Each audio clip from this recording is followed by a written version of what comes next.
Hello students, this is Amit Tiwari, your English teacher, and today I am going to read the sixth lesson of Moments book, Weathering the Storm in Arsama, written by Harsh Mandir.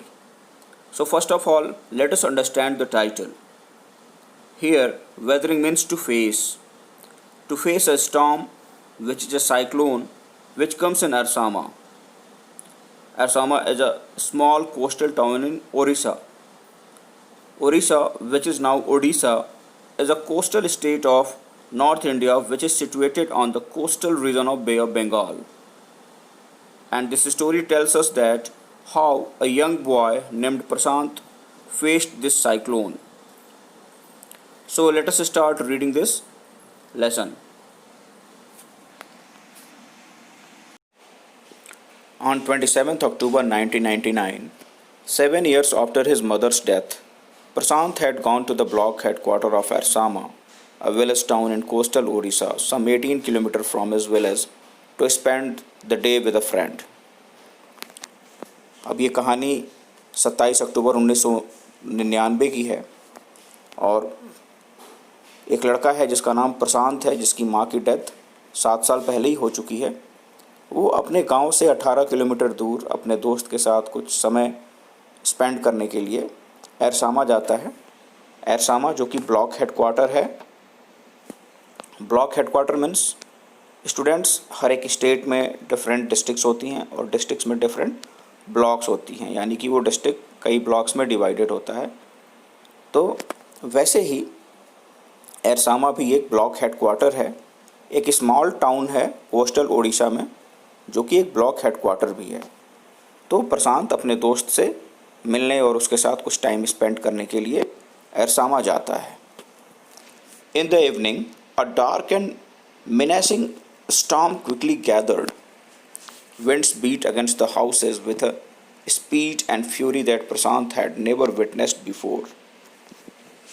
शाम होते ही एक बहुत ही खतरनाक dark storm जो है आ जाता है।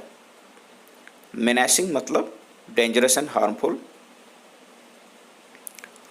And fury means extreme strength. और देखते ही देखते जो स्टॉर्म है वो साइक्लोन में कन्वर्ट हो जाता है और उसकी हवाएं इतनी तेज़ होती हैं कि प्रशांत ने कभी भी इतनी तेज़ हवाओं को नहीं देखा है। ऐसा स्टॉर्म उसने अपनी लाइफ में पहले कभी नहीं देखा है। हवाएं इतनी तेज़ हैं कि ऐसा महसूस हो रहा है कि जो भी घर वहाँ पे बने हुए हैं वो सब के सब उन हवाओं की वजह से बिखर जाएंगे। Heavy and incessant rain filled the darkness. Ancient trees were uprooted and crashed to the earth.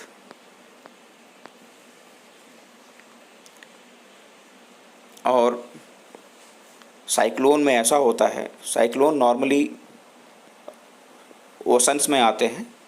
बहुत तेज़ जब हवाएं समुद्र में उठती हैं तो धीरे धीरे जब वो लैंड की तरफ बढ़ती हैं तो अपने साथ ढेर सारा बारिश भी लेके आती हैं। और जैसे ही वो साइक्लोन आता है और एरसामा की तरफ बढ़ता है तो ढेर सारी बारिश होनी शुरू हो जाती है। हैवी रेनफॉल होता है और जो अंधेरा है और ज़्यादा गहरा होने लगता है।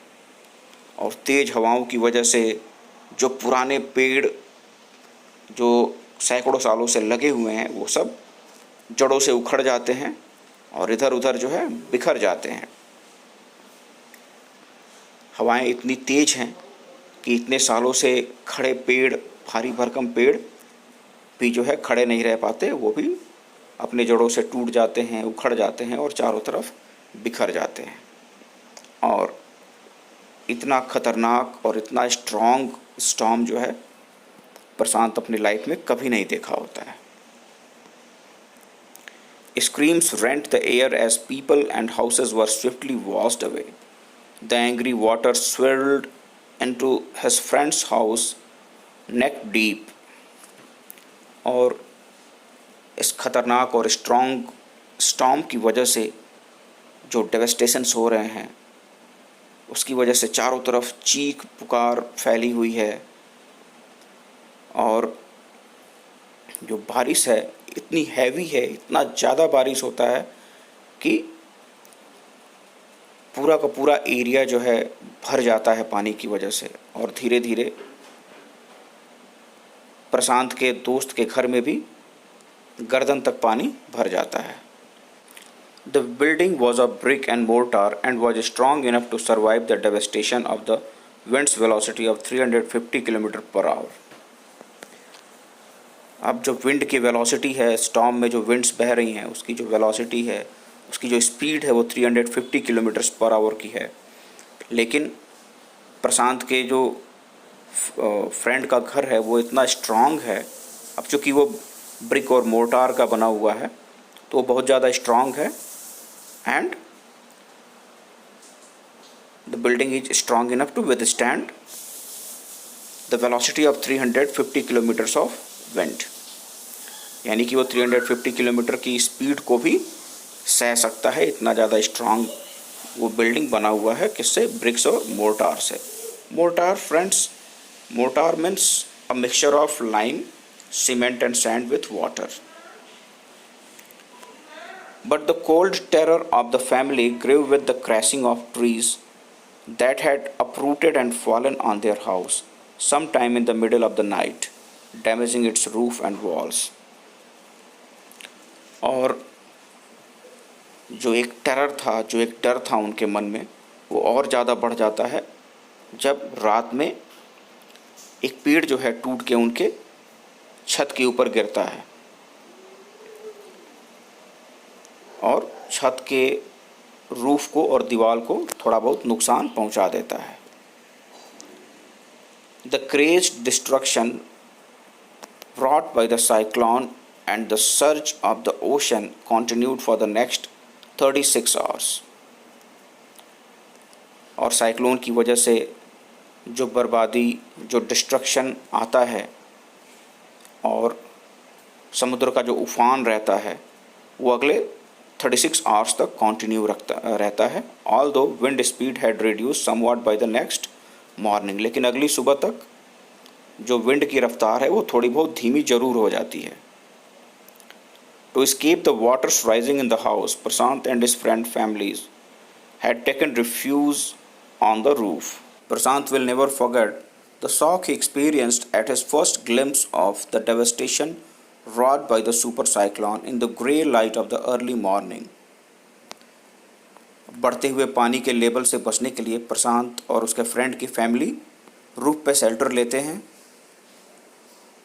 और अब चूँकि ये साइक्लोन पूरी रात चलता है, 36 आवर्स तक चलता रहता है, हालांकि इसकी हवाएं जो हैं धीरे धीरे धीमी हो जाती हैं, तो जैसे ही सुबह होती है प्रशांत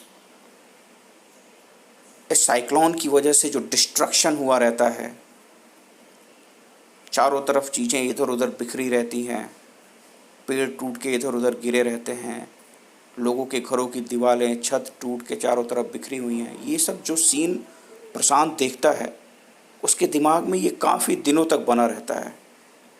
उसने अपनी लाइफ में इतना तगड़ा तूफ़ान, इतना स्ट्रॉन्ग साइक्लोन कभी भी नहीं देखा है, और इस साइक्लोन को सुपर साइक्लोन कहा गया है।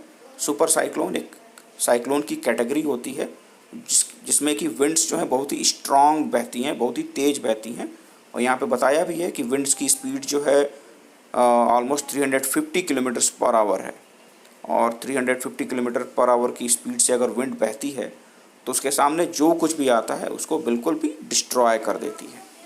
तो ये जो सीन है जो कि साइक्लोन की वजह से, डिस्ट्रक्शन की वजह से क्रिएट हुआ है, प्रशांत उसको काफ़ी समय तक भूल नहीं पाता।